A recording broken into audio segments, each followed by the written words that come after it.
রে মুমিন মুসলমানের দারে দারে মাহে রমজান এলো বছর ঘুরে। মুমিন মুসলমানের দারে দারে রহমতেরি বাণী নিয়ে, মাগফিরাতের পয়গাম নিয়ে, রহমতেরি বাণী নিয়ে, মাগফিরাতের পয়গাম নিয়ে এলো সবার মাঝে আবার ফিরে। মাহে রমজান এলো বছর ঘুরে। মুমিন মুসলমানের দারে দারে গুনাহ মাফের এই তো সুযোগ, খোদার প্রিয় হবার এই তো সুযোগ। গুনাহ মাফের এই তো সুযোগ, খোদার প্রিয় হবার এই তো সুযোগ। এই সুযোগে নাও গো তুমি, এই সুযোগে নাও গো তুমি, খোদার রঙে জীবন রঙিন করে। মাহে রমজান এলো বছর ঘুরে। মুমিন মুসলমানের দারে দারে মাহে রমজান এলো বছর ঘুরে। মুমিন মুসলমানের দারে দারে পাপি তাপি আয় রে ছুটে, খোদার রহম তোরা নেরে লুটে। পাপি তাপি আয় রে ছুটে, খোদার রহম তোরা নেরে লুটে। পাহাড় সমান গুনার বোঝা, পাহাড় সমান গুনার বোঝা, দেবে রে রহিম সবই ক্ষমা করে। মাহে রমজান এলো বছর ঘুরে। মুমিন মুসলমানের দারে দারে মাহে রমজান এলো বছর ঘুরে। মুমিন মুসলমানের দারে দারে জাআ বিল হাসানাতি ফালাহু আশরু আমসালিহা। যদি কোনো ব্যক্তি একটি ভালো কাজ করত, একটি নেকি কাজ করে, তাহলে ওই নেকির বিনিময়ে আল্লাহ তাআলা 10 গুণ সওয়াব বৃদ্ধি করে দেন। বলেন না সুবহানাল্লাহ। কিন্তু সেই কাজটি যদি রমজানের মধ্যে হয়, রমজানের মধ্যে কেউ যদি একটা নফল ইবাদত করে, তাহলে আল্লাহর রাসূল বললেন সেটার নফল থাকে না। আল্লাহ তাআলা বান্দাকে দয়া করে সেই নফল কাজটাকে একটা সওয়াবে, একটা ফরজের সওয়াবে পরিণত করে দেন। বলেন না সুবহানাল্লাহ। আমরা প্রশ্ন করলাম, ইয়া রাসূলুল্লাহ, যদি নফল ফরজের সমান হয়ে যায় তাহলে ফরজটার কি অবস্থা হবে? আল্লাহর রাসূল বললেন, একটা ফরজের বিনিময়ে সর্বনিম্ন 70টা ফরজের সওয়াব দেওয়া হয়। আল্লাহ চাইলে আরো বাড়াতে পারেন, এটা আল্লাহ কি চাইলে পারেন না? এই জন্য রমজান সম্পর্কে বর্ণনা করতে গিয়ে আমার নবী বলেছেন, ইদা জাআ রমাদান ফুতিহাত আবওয়াবুল জান্নাহ ওয়া গুলিকাত আবওয়াবুন নার ওয়া সুফিদাতিশ শায়াতিন। যখন রমজান এসে যায় তখন জান্নাতের যতগুলো দরজা রয়েছে প্রত্যেকটা দরজাকে আল্লাহ তাআলা আমাদের জন্য উন্মোচন করে দেন। বলেন না সুবহানাল্লাহ। শুধু তাই নয়, জাহান্নামের যতগুলো দরজা আছে প্রত্যেকটা দরজাকে আল্লাহ তাআলা বান্দাকে মায়া করে দয়া করে বন্ধ করে দেন। এর মানে এই নয় যে আমি রমজান মাসে মারা গেলাম সাথে সাথে জান্নাতি হয়ে গেলাম। বিষয়টা কিন্তু একেবারে এমন। মারা যেতে হবে ইমানের সাথে। একটা জিনিস মনে রাখবেন, কারো ইমান নাই, সে যদি মসজিদের ভেতরে মারা যায় এতে কোনো দাম আছে? কিন্তু ইমান আছে, সে যদি ওয়াশরুমেও মারা যায় তাহলে সেটার দাম আছে না নাই? তাহলে বুঝতে হবে ইন্নামাল আ'মালু বিল খাওয়াতিম। আমাদের শেষ কাজটা কেমন, শেষ যে ভালো যার সব ভালো তার, এমন একটা কথা আছে না? তাহলে শেষ ভালো হতে হবে। আমাদের সব সময় আল্লাহর কাছে যাওয়ার জন্য প্রস্তুত থাকতে হবে ইনশাআল্লাহ। এরপরে আল্লাহর রাসূল বললেন, ও সাহাবীরা, অসুফিদাতিশ শায়াতিন, যখন রমজান এসে যায় আল্লাহ তাআলা আমাদেরকে ভালোবেসে শয়তানটাকে শৃঙ্খলা বন্ধ করে দেয়।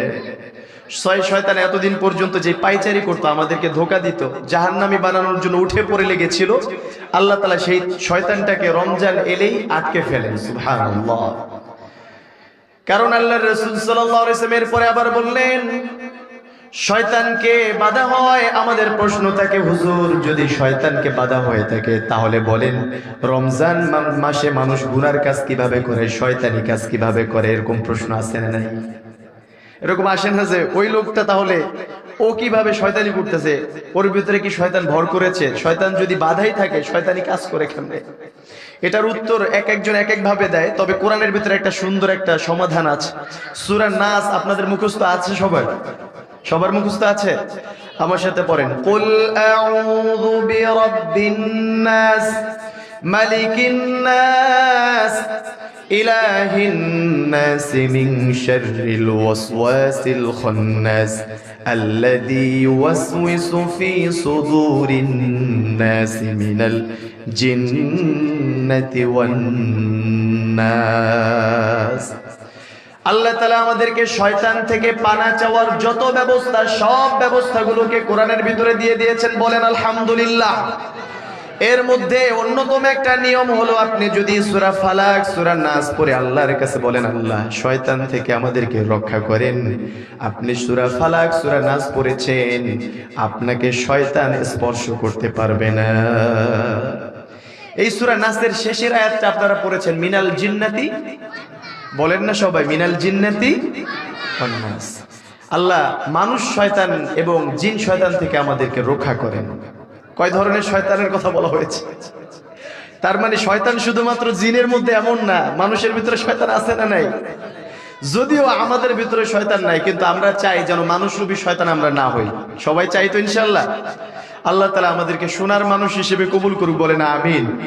তার মানে বোঝা গেল রমজান মাসে যেই শয়তানকে আল্লাহ তাআলা আবদ্ধ করেন সেই শয়তান কোনো মানুষ শয়তান না, সেটা হচ্ছে জিন শয়তান।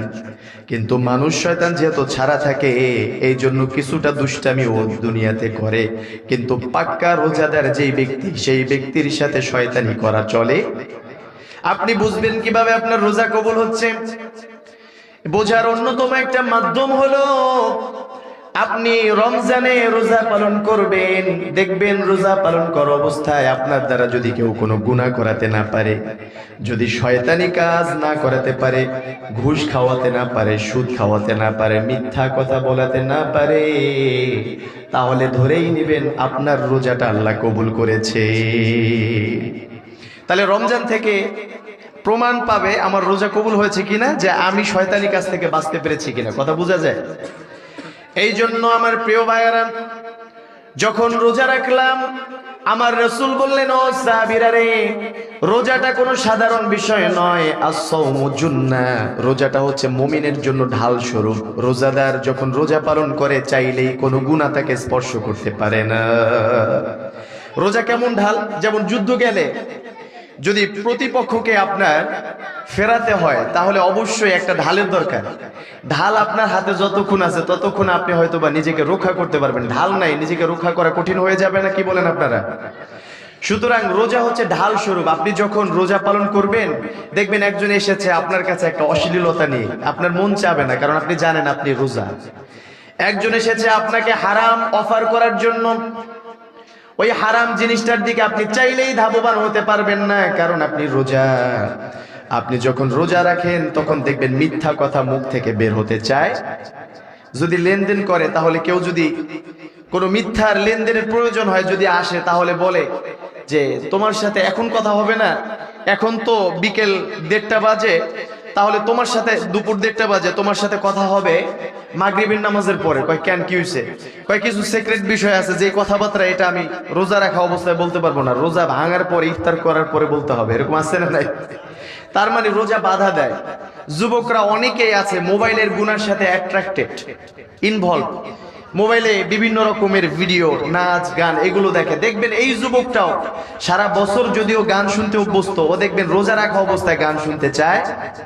যেই যুবকটা সারা বছর গান শুনেছে ওই যুবকও রোজার সম্মানে আল্লাহর রাসূল বলেছেন রোজাটা হচ্ছে ঢাল স্বরূপ। দেখেন ওই যুবকটাও সারা বছর গান শুনলেও ও রোজার মাসে যখন রোজা পালন করে দেখবেন ওর ওই গান শুননেওয়ালা মোবাইলের মধ্যেই সুন্দর সুন্দর কোরআন তেলাওয়াত বাজে। এরকম আছে না নেই? তার মানে রোজার একটা ফজিলত আমাদের জীবনে আল্লাহ তাআলা দিয়েছেন। আপনারা কি বিরক্ত হচ্ছেন? সবাই শুনছেন তো ইনশাআল্লাহ? আমরা আস্তে আস্তে যাব, ওয়াজ এভাবেই করব, আপনারা শান্তি পাবেন, কিন্তু একটু সময় দিতে হবে। আমি গাড়ি থেকে নেমেছি, নেমে ডিরেক্টলি নামাজ পড়ে রেস্ট ওরকম না নিয়ে আমি অজু করেই আপনাদের কাছে এসে পড়েছি। আপনারা যেহেতু বসা আছেন, তাহলে তো আমার বেয়াদবি হয়ে যাবে আপনাদেরকে বসায় রাখলে। আমার সময়ের মধ্যে আমি এই জন্য ঢুকে গেছি।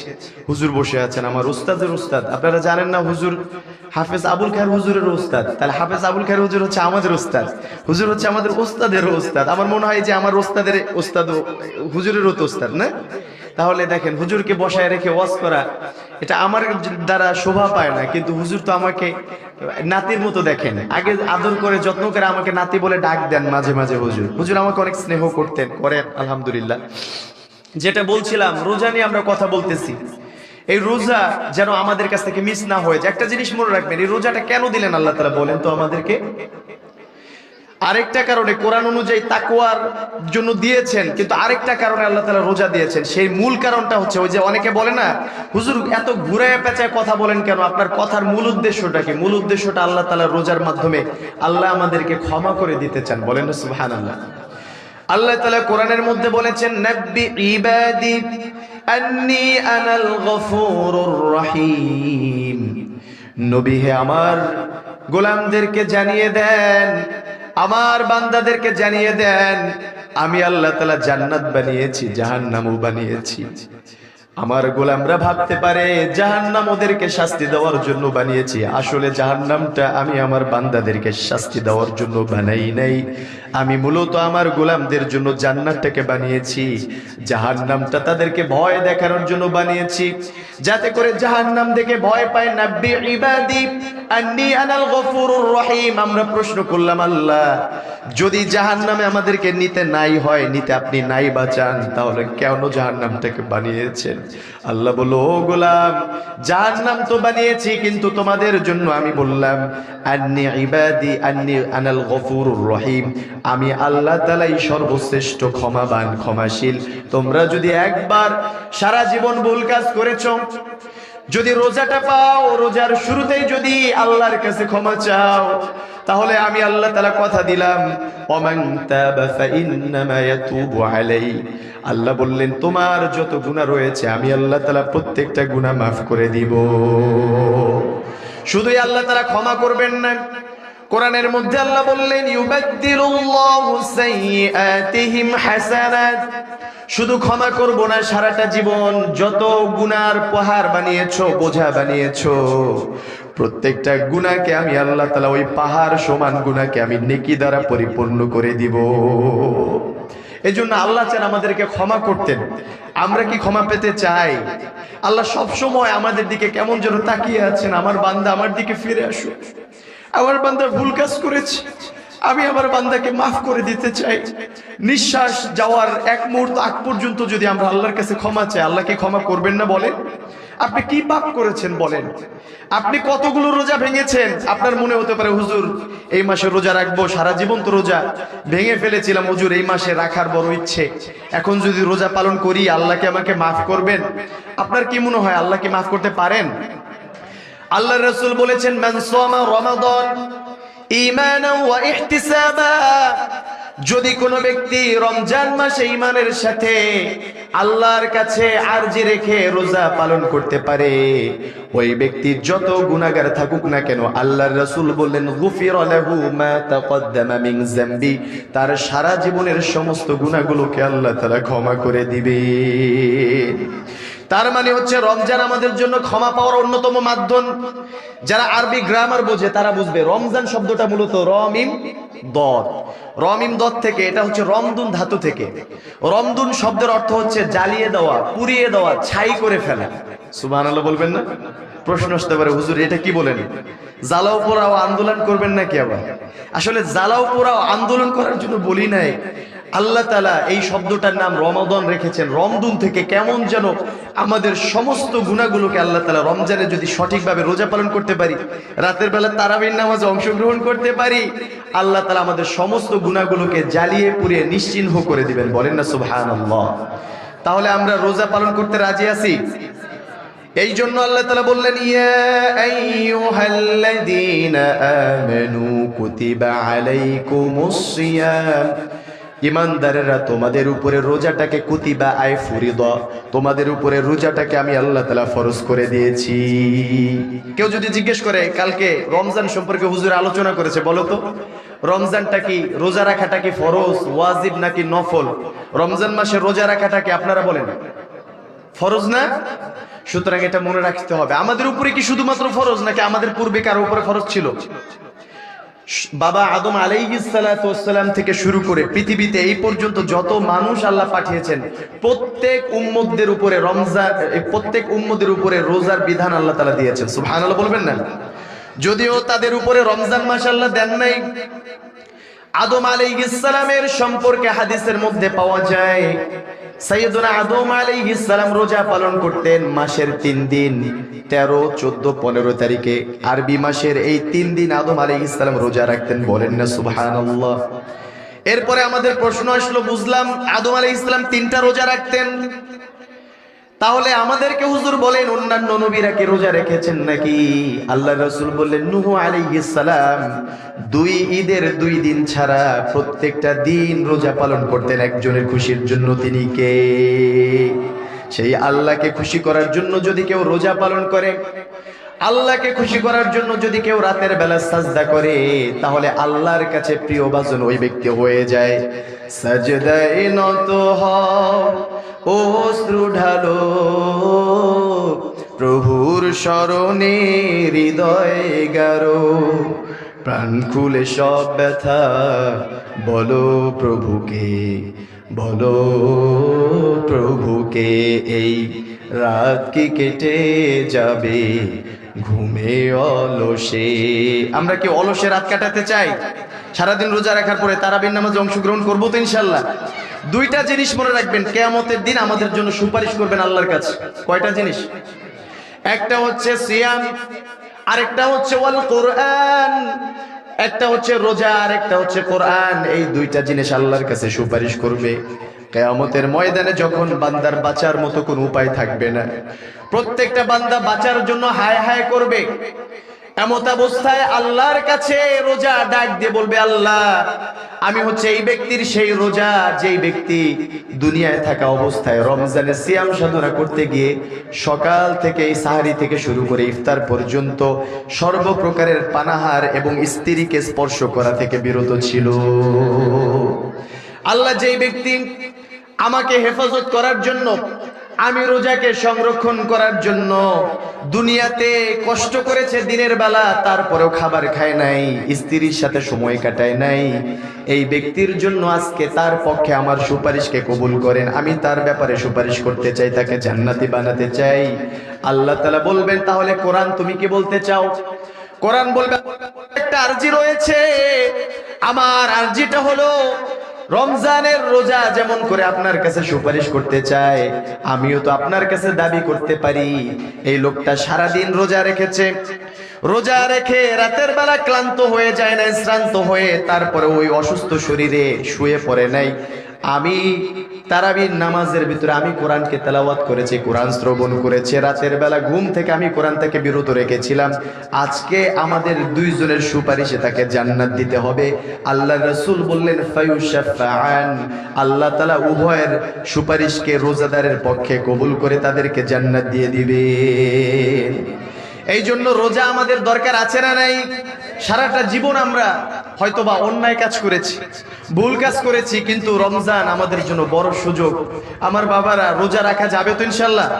এই রোজা আমার রাসূল যখন রোজার বিধান আমাদেরকে দেন, আল্লাহ তাআলা যখন শুরুতে রোজা দিয়েছিলেন, এই রোজা সাহাবীরা যখন পালন করেছিলেন এত সহজ ছিল না। বর্তমানে ঈমান তো আমাদের হাতের মোয়া হয়ে গেছে, চাইলেই ঈমান অনুযায়ী আমরা কাজ করতে পারি, কিন্তু সাহাবীদের জমানায় ঈমানের জন্য বড় বড় পরীক্ষার স্বাক্ষর তাদেরকে রাখতে হয়েছে। বলেন না সুবহানাল্লাহ?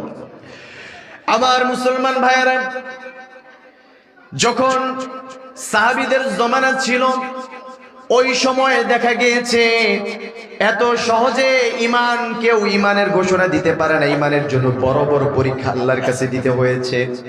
উহুদের রণাঙ্গনে যখন রাসূলুল্লাহ সাল্লাল্লাহু আলাইহি ওয়াসাল্লাম প্রত্যেকটা সাহাবীকে ডাকলেন, ও সাহাবীরা, উহুদের মাঠে যেতে হবে।